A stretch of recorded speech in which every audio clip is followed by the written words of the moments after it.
Next topic start करते हैं, Wheatstone bridge principal. ये सारे जो टॉपिक है ना बेटा लास्ट वाले, ये बहुत इंपॉर्टेंट है। इनमें से एक न एक टॉपिक जरूर रहता है पेपर में। व्हीटस्टोन ब्रिज प्रिंसिपल होता है अननोन रेजिस्टेंस को फाइंड करते हैं हम इसके द्वारा। ठीक है बेटा, ये तो होगी इसकी डेफिनेशन भी। It is defined unknown, find the unknown resistance. इसके बाद लिखना हमने प्रिंसिपल। और व्हीटस्टोन ब्रिज में इसमें जो दे रखा ना पढ़ लेना, इसने दे रखा है भी इसमें PQRS से अरेंज होता है ये। और एक की लगी होती है K1 और एक की 2 लगी होती है गैल्वेनोमीटर के पास। फिर गैल्वेनोमीटर है जो है so no deflection, bridge is balance, यानी कि नो डिफ्लेक्शन होता है इसका और ब्रिज को बैलेंस कर के रखता है। प्रिंसिपल क्या है, P/Q = R/S। P और Q क्या होते हैं, P और Q होते हैं इसमें नॉन रेजिस्टेंस, R होता है एडजस्टेबल रेजिस्टेंस, G होता है गैल्वेनोमीटर। ठीक है बेटा, प्रूफ देखते हैं। प्रूफ कैसे लिखना वो मैं बता दूंगी, बस इसमें से एक बार रीड आउट कर लेते हैं। जैसे गैल्वेनोमीटर ऐसे लगेगा AB, जैसे हमने रेजिस्टेंस बना दिया P इसमें, फिर Q, फिर R, फिर PQRS, फिर R, फिर S। तो यानी कि हमने ये व्हीटस्टोन ब्रिज बना दिया, इसके बीच में गैल्वेनोमीटर लगाएंगे। देखो जैसे यहाँ से करंट आया हमारा I1, ठीक है, यहाँ I1 गया, जैसे अपना यहाँ से लगा लो 10 आया तो इधर गया, जैसे हमारा 6 चला गया तो बाकी यहाँ गया 4, तो 4 कहाँ गया, इधर गया। तो I1 जैसे I-I1 लिख दिया मैंने, ठीक है बेटा, ये ऐसे आया।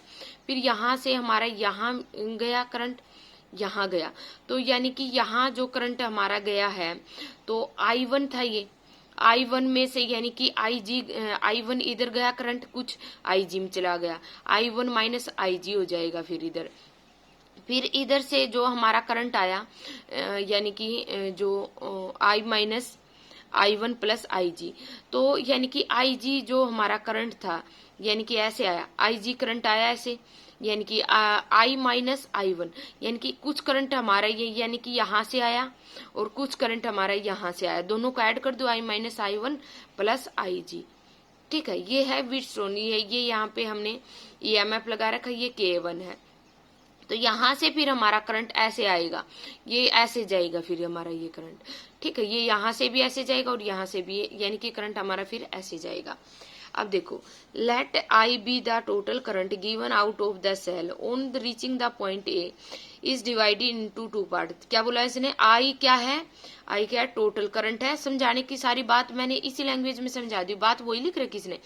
I क्या है, टोटल करंट है, give out of the cell, जो यानी कि जो सेल से होके EMF सेल से होके बाहर आया हमारा, ऑन रीचिंग द पॉइंट, जब ये पॉइंट A पे पहुंचता है तो A को 2 पार्ट में डिवाइड कर देता है ना। जैसे हमने मान लिया कि ये 10 था, ये इधर 6 चला गया, ये 4 चला गया। देखो divided, I1 is flowing through P, I1 flowing किसके थ्रू कर रहा है, P के थ्रू कर रहा है, ठीक है, R through R। At B the current I1 is डिविडेंट इनटू 2 पार्ट्स, यानी कि I1 है, फिर डिविडेंट कर रहा है आगे 2 पार्ट में कर दिया, यानी कि I - I1, ये यहाँ पे आ गया था, यानी कि A ने 2 पार्ट में डिवाइड किया, I1 और I - I1 के बीच में। फिर हमारा यानी कि 2 पार्ट में डिवाइड हो गया। फिर हमने यानी कि गैल्वेनोमीटर के पास गया, फिर तो I1 - IG हो गया थ्रू Q के, किसके थ्रू, Q के। फिर थ्रू द गैल्वेनोमीटर G, देखो दी current IG through the RMBD, IG current यानी कि BD के थ्रू गया, BD के थ्रू गया IG करंट, और फिर I - I1 थ्रू AD के गया। बताया था मैंने, ये दोनों प्लस हो गए इसी वजह से।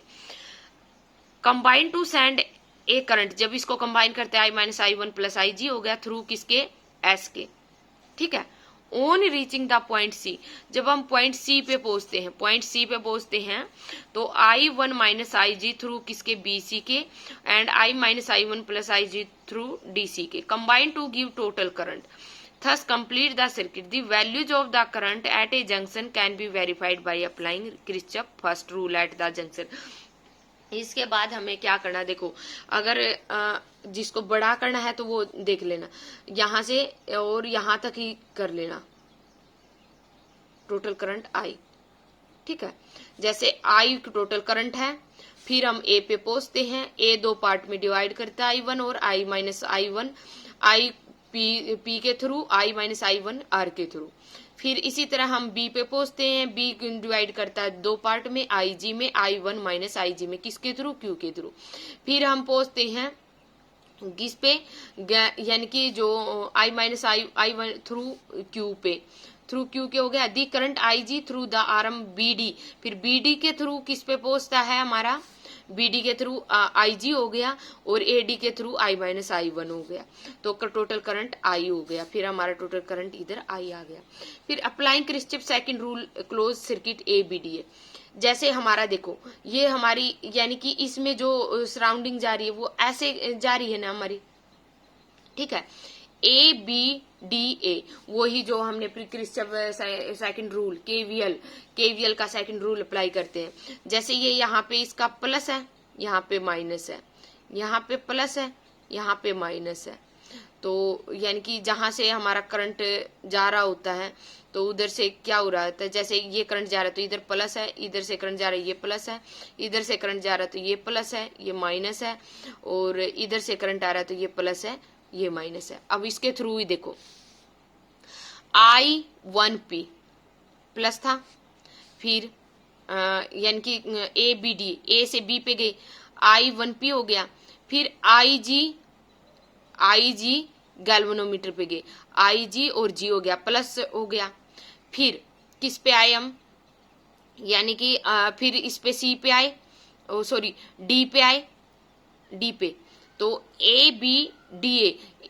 ABDA था ना, I1 हो गया, P हो गया। फिर IG हो गया, कि किस पे था, ये G में था। तो इसके बाद D पे आए, D से कहाँ गए, I माइनस I1। अब यहाँ पे क्या आ रहा है, पहले माइनस आ रहा है ना, तो माइनस लगा दिया I1 किस पे, R पे। तो ये हमारी इक्वेशन 1 बन गई, डाल दिया हमने। G is the resistance I1। अब दूसरी सेकंड देखते हैं। जैसे दूसरी सेकंड में क्या हो जाएगा, BCDB। तो अब यहाँ BC से चले हम, तो I1 माइनस IG Q हो गया। फिर C पे आए, BC CD इस पे चले, CD पे क्या माइनस है, माइनस लगा दिया, I minus I1 plus IG into S हो गया। फिर इसके बाद हम यानी कि गैल्वेनोमीटर पे गए, तो यानी कि हमारा यानी कि करंट हमारा कैसे जा रहा था, यहाँ प्लस है तो यहाँ क्या है, माइनस है, तो माइनस IG। ठीक है, ये प्लस माइनस समझना जरूरी है बेटा, इसके लिए पिछली वीडियो देखनी बहुत जरूरी है, तभी क्लियर हो पाएगा। G equal to 0। अब देखो, हमने बोला कि जो IG होता है ना, IG equal to 0, no deflection होता है ना गैल्वेनोमीटर के अंदर, तो IG हम इक्वल टू 0 पुट कर देंगे सारी जगह। IG जो भी है, I1P आ जाएगा इससे हमारा, यहाँ पे भी यानी फर्स्ट इक्वेशन में I1 जहाँ IG है, जहाँ I1P आ गया, I माइनस I1 R आ गया। I1P को निकालेंगे तो ये उधर चला गया, I1Q इसी तरह ये निकालेंगे, I1Q, फिर I माइनस I1 S, और I ये इक्वल टू 0, तो I1Q I माइनस 1। देखो अब दो इक्वेशन आ गई, I1P I1Q। अब इसको डिवाइड कर लो, I1P upon I1Q equal to I minus I1 R और I माइनस I1 S। देखो ये कैंसिल होके क्या बच गया, P by Q equal to R by S। हमें यही प्रूव करना था। ठीक है बेटा, इसमें यानी कि ये सारी चीजें हमें, यानी कि Wheatstone bridge AB and BC having resistance P and Q ratio arm, the arm AD having a resistance R is known variable resistance, arm DC having a resistance S is a unknown resistance। हमने क्या find करना था, S क्या था, unknown resistance था हमारे पास, तो S find करना है, क्योंकि हमें PQ क्या थे, नॉन रेजिस्टेंस मिलेंगे। R एडजस्ट करना पड़ेगा, R जैसे हमने एडजस्ट करना पड़ेगा जहां पे गैल्वेनोमीटर हमारा 0, तो यानी कि S हमें फाइंड करना था इसमें। तो क्या बात बोल रहा है, AB और BC हैविंग रेजिस्टेंस क्या था, इस पे PQ रेशियो, उनकी PQ की रेशियो, यानी कि हम AB या B यानी कि BC की रेशियो बोल सकते हैं ना। तो इसी तरह आर्म D हैविंग रेजिस्टेंस, तो वेरिएबल रेजिस्टेंस था, आर्म DC है, और जो S क्या था, अननोन रेजिस्टेंस था। ये था बेटा। इसमें से आपने सिर्फ समझना है। इसमें से अगर आप, मैंने जिस तरह जो नोट्स में है ना, वो इसमें ये नहीं लिख रखा, उस सिर्फ बात समझा दी है मैंने ये। तो अगर वो लिखना, अगर थोड़ा सा बड़ा करना चाहते हो तो ये लिख सकते हो, अगर वो सफिशिएंट लगता है याद करना तो वो कर सकते हो आप। आपकी मर्जी है जो सा भी आप करना चाहो। इसमें से हर स्टेप क्लियर होना चाहिए। देखो, अननोन रेजिस्टेंस था, यानी कि अननोन रेजिस्टेंस को फाइंड करने के व्हीटस्टोन ब्रिज का प्रिंसिपल का यूज करते हैं हम। P by Q equal to R by S होता है। P क्या है, PQ क्या है, रेजिस्टेंस है। R क्या है, एडजस्टेबल। R को हम एडजस्ट करते हैं यानी कि S को निकालने के लिए। S क्या है, अननोन रेजिस्टेंस है। इसमें क्या था, ये ऐसे ABCD हमारा लगा होता है, PQRS रेजिस्टेंस लगे होते हैं इसमें, यानी कि A पे पूछेंगे 2 पार्ट में डिवाइड करेगा, B पे पूछेंगे 2 पार्ट में डिवाइड करेगा, फिर यानी कि B से C पे पूछेंगे तो ये भी, यानी कि ये CD और AD मिलके, यानी कि दोनों का रेजिस्टेंस, यानी कि दोनों मिलके आएंगे यहाँ पे। फिर यानी कि हमने ABDA लिया था, क्रिस्चफ रूल लगाया था, BCDB लगाया था, क्रिस्चफ रूल, केवीएल रूल लगाया था। केवीएल रूल से हमारा P by Q equal to R by S आ गया था। ये था बेटा आपका व्हीटस्टोन ब्रिज प्रिंसिपल।